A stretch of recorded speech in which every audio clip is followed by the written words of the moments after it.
शागिर्द साथियों, जेकॾहिं अव्हां अहिड़ी ज़िंदगी गुज़ारे रहिया आहियो जहिड़ी हिन दुनिया में कोई ॿियो बि गुज़ारे रहियो आहे, त पोइ त अव्हां उन कम वांगुरु आहियो जेको वरजाइजी रहियो आहे।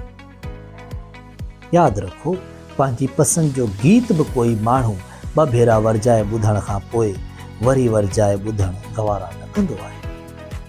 ख़ुदा हिन धरतीअ ते हर शइ नई पैदा कंदो आहे।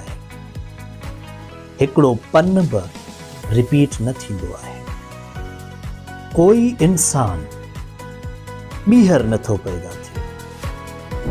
अव्हां बि हिन दुनिया में कुझु नओं करण जे लाइ ॿीहर न ईंदो। सो उन जे करे अव्हां खे ख़ुदा नओं पैदा कयो आहे त अव्हां बि कुझु नओं करियो, नई ज़िंदगी गुज़ारियो।